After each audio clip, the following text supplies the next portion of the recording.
Hindi ko maipaliwanag ang pakiramdam ko. Mas mabuti pang manahimik na lang at kung sasabihin ko man, hindi rin naman sila maniniwala. Baklang bida-bida, yan ang salitang lumalabas galing sa bunganga ng mga kaklase ko. Simula noong bata pa ako, pero di ko man lang sila pinapansin dahil totoo naman. At kung papansinin ko, baka mapahamak lang ako at mapapagalitan pa ako ni tatay. Kaya nag-aaral na lang ako ng mabuti. Na-stress ako. Wala akong malapitan ngayon. Kaya pasensya na kayo. Grabe ang hirap pala. Wala na akong ibang dahilan para mawala ang aking problema. Pasensya na aking inay, Itay.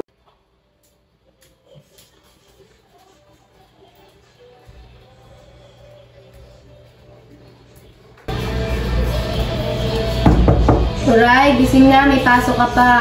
Kuray.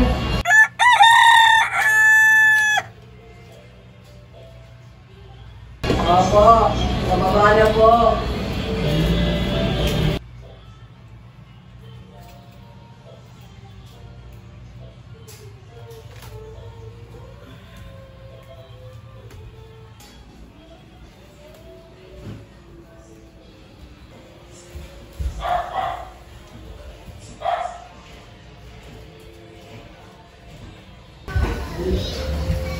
O mga anak, magsikain na kayo.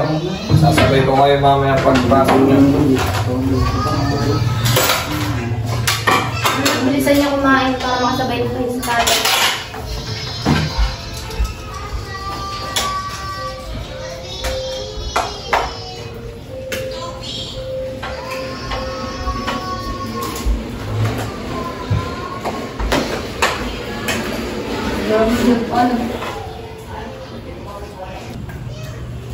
Kuya, tara na, tapos na rin sa tatay.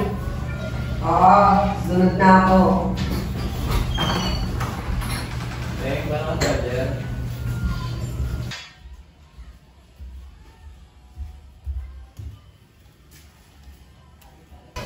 Tara na mga anak, hahatid ko na kayo.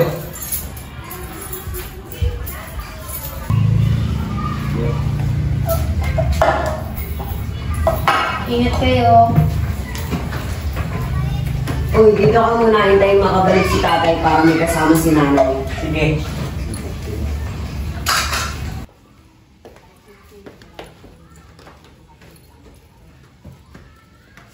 Mga anak, dito! Andito yung aking sasakyan. Mga anak, tara, sakay na kayo. Hatid ko na kayo papasok.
Trabaho mo talaga yung mga yun.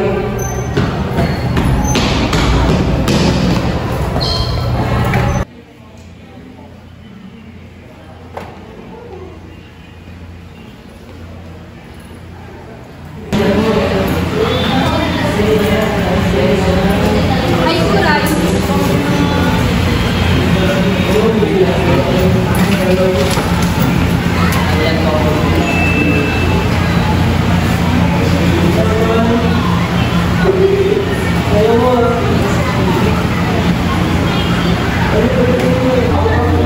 wala pa si ma'am, no? Oo nga pa, magpagalitan pa kayong mga late. Kaya, Andiyan na si Ma'am! later na lang, nandiyan na si Ma'am.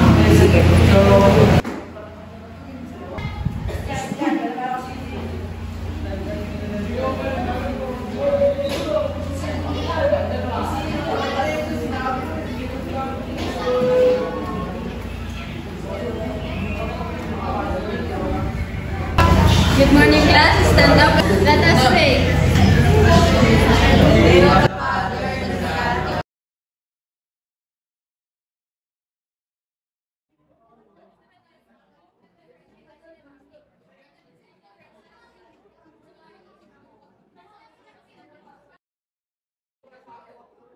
For today, see you tomorrow, class.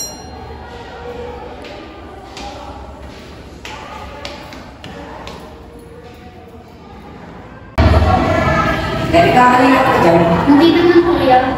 Tara sa park.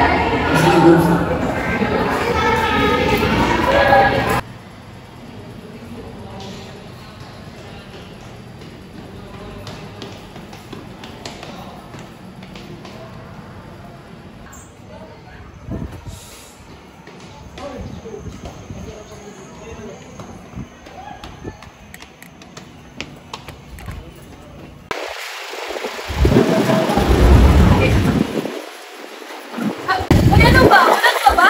Sorry, hindi ko napansin. Tumingin ka kasi sa dinadaanan mo. Mga ate, sorry. Let's go na si sayang na yung sao. Kaya nga, tara na.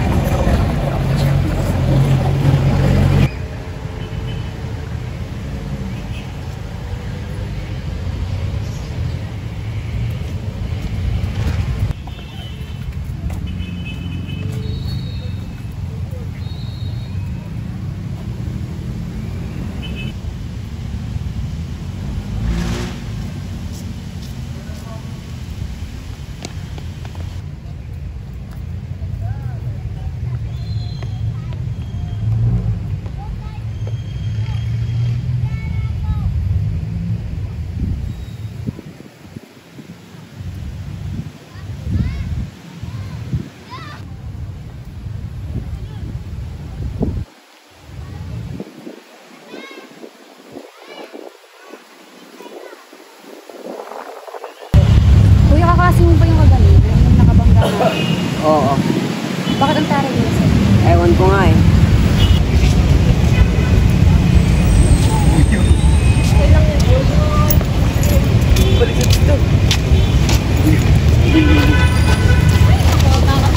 Ay, mga kinig ka. Ano niya, te? Ang sakit ng ganito ko. Bakit? Pinangga ako ng kuray na yun. Akala mo naman. Nag-sorry-sorry pa, sinasadya na. Naku, te, hayaan mo na at Hayaan mo na, te, bida-bida yun, at te. feeling active naman yun sa klase natin kahit di. Kaya nga, lit-lit naman, tapang-tapang. Ano siya, kunin. Pakawalo naman. Sis, di ba yun yung bumangga sa'yo kanina? Oo nga, yun Oo nga nga, yun. yun nga yun. Tara, punta na. Tara, punta na. Teka lang. Tara, puntahan natin. Ano ba ito? Let's go.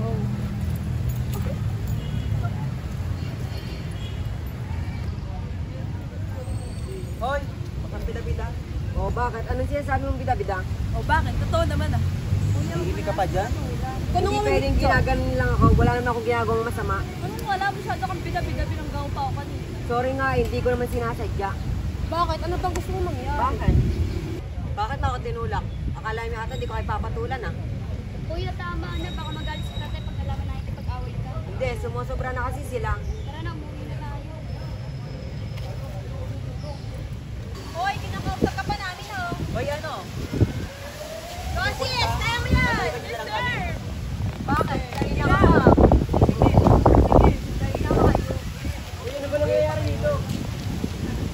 Hoy, tumigil na nga kayo. Hoy, ikaw, ba't may naaway si na Patricia?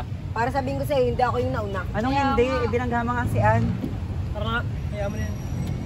Ikita pa tayo.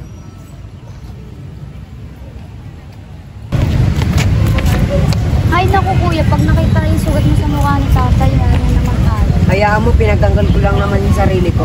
Tara na, umuwi na tayo.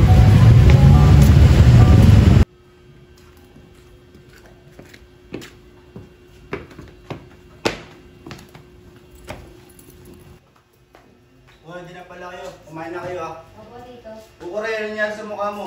Wala po ito dito. Patiin niya. Paano naman yan? Nadapala ako dito. Naku, huwag na kayo mag-lean sa akin. Ano nangyari sa kuya mo? Napaaway ko rin si kuya. Paano? Pinagtanggol ko lang naman sarili ko. Sana di mo na lang pinatulan para di kayo umabot sa itong nagsakitan pa kayo. Sumusobra na po kasi sila. Nako, mayayari ka sa tatay mo pag nakita mo yan.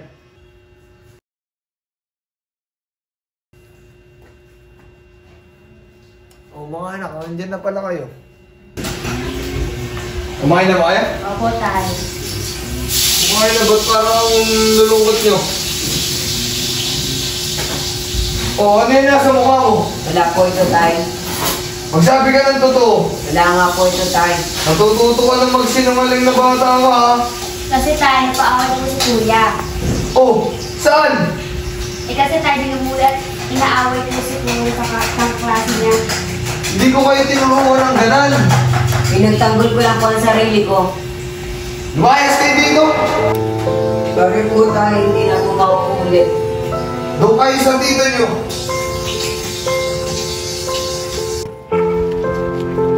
Kuray, dapat hindi na nakipag-away na pag-ayos na tayo tatay na pag-ayos na tayo. Dapat kasi di mo nang sinabi kay tatay. Ayos lang yan. Dito na lang muna kayo sa bahay.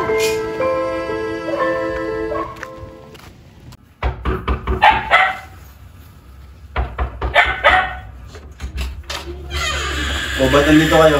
Pinalayas po kasi kami na tatay. Hindi, pasok kayo.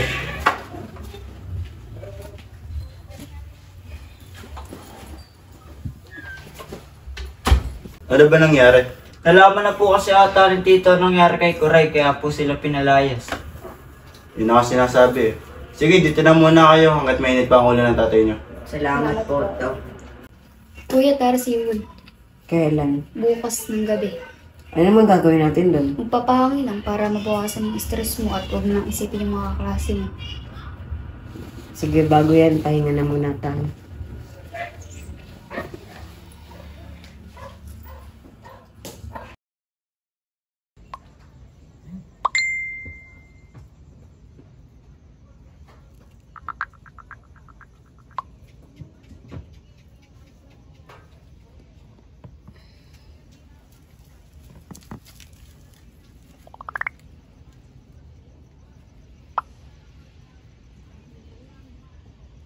Nakapagpahinga din. Nakakapagod tong week na to. Ay naku, sinabi mo pa. Sayang lang, hindi natin kasama si Eloisa. Kaya nga, tsaka madami daw siyang gawa at di sa pinayagan ng magulang. Next time, buo na tayo. Sarap pa man din magpahinga dito. Guys, nakakapagod talaga tong araw na to. Lalo na yung baklang bida-bida na yun. Naku, sinabi mo pa, bida-bida talaga yun. Ay naku, sumusobra na siya. Hindi pa talaga kami tapos. Guys, nakaka-stress siya masyado. Huwag lang talaga siya magpapakita sa akin. Naku, sinabi mo pa, masyado siyang bida-bida. Guys, nakaka-stress talaga yung bakla na yung bida-bida na yun.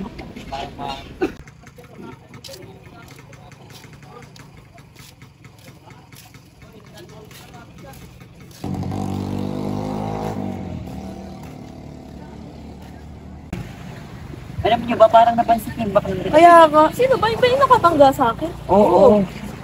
Nakita ko na naman yung nakakainin. Kaya nga, nakakasulat talaga yung baklang yun. Di ba yan yung bakla niya? Ano ba yun? Alin? Baklang bida-bida yung nagbangga kayo dito. Oo, ano, ano. Itahan natin. Hoy! Ang yung baklang bida-bida. Hanggang dito ba na? Sinusundan mo kami? Ha? Anong sinusundan? Eh, totoo naman ah. Dahil kung nasan kami, andito ka rin. Para sabihin sa inyo, hindi ko alam na nandito kayo. Sinusundan mo ba kami? Talaga naman eh, bida-bida ka. Bakit ko naman kayo susundan? Ano ba balak mo? Para sabihin ko sa inyo, hindi ko kayo sinusundan. Pwede bang tigilan mo na kami? Ano bang ginawa ko sa inyo? Lagi nyo lang ako sinasabihan ng bida-bida. Totoo naman eh. Sirong bida-bida ka, kala mo kung sino ka matagin. Active lang ako, hindi ako bida-bida. Eh, talaga ba? Sumata ako ang angatan. Wala akong balak na gano'n. Pwede bang tigilan mo na kami? Ako ang tigilan nyo. Ano bang ginagawa ko sa inyo? Subukan mo lang kami banggay nun eh, hindi na kami makakatapat. Hindi ko naman sinasadya. Pwede ba? Wala akong panahon makapag-away sa inyo. Hoy, baklang bida-bida, saan ka na naman pupunta? Ikaw na bakla ka. Subukan mo pang ulitin mga ginawa mo. Hindi na masasakit na salita ang aabutin. Kaya napagpasyahan kong wakasan na lang ang aking problema. Para sa isang iglap lang, wala na akong problema. Natatamasa, baka kailangan ko na talagang magpahinga. Nakakapagod na rin. Paalam, aking inay, Itay.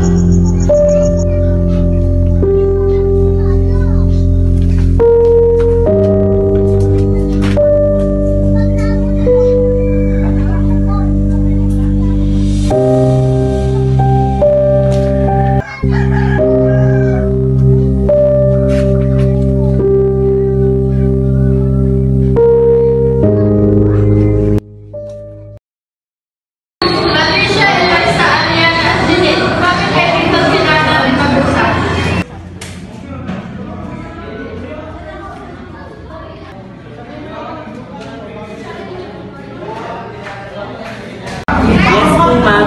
Hindi niyo ba alam na simple sa akin ng magulang ni Coral? Na binubuli ko siya. Hindi niyo ba alam na patay na si Coral dahil sa kagagawa niyo? Ano? Ano na lang gagawin natin? Hindi ko din alam. Kaya nga, hindi ko din alam na hantong tayo sa ganito. May naisip na ako. Gumawa na lang tayo ng sulat sa mga magulang ni Coray. At humingi na rin tayo ng kapatawan sa mga nagawa natin. Tama yan, hindi ko rin kaya humarap sa mga magulang niya. Kaya nga, at ipadala na natin sa pinsan niya. Ano ba yan? Nakakakonsensya naman. Paano na yan? Posible tayo makikout sa school. Kaya nga, paano ng pag-aaral natin nun? Dapat kasi hindi na tayo nagmatigas, hindi sana tayo humantong sa ganito.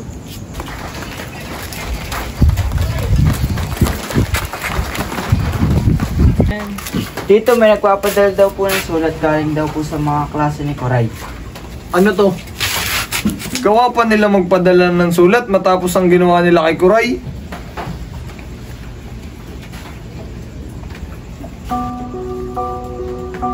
Magandang gabi po, Mr. Salazar. Humihingi po ako ng kapatawaran sa nagawa ko sa inyong anak na si Coray. Sana po mapatawad niyo po ako at ang aking mga kaibigan. Salamat po, Patricia.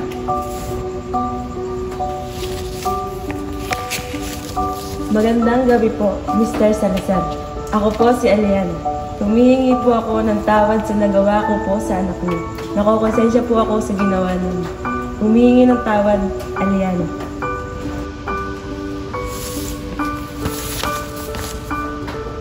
Magandang gabi po, Mr. Salazar. Humingi po ako ng tawad sa aking nagawa at ng aking mga kaibigan. Hindi po namin nakalain na hantong dito. Humihingi po ulit ako ng tawad. At nakikiramay po kami sa pagkawala ng inyong anak. Judel.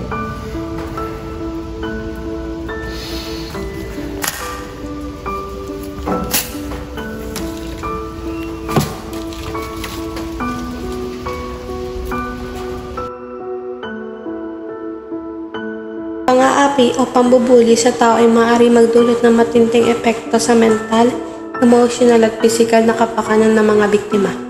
Maaari itong humantong sa pagkabalisa, depression, mababang pagpapahalaga sa sarili at sa matinding mga kaso, maging ang pag-iisip ng pagpapakamatay.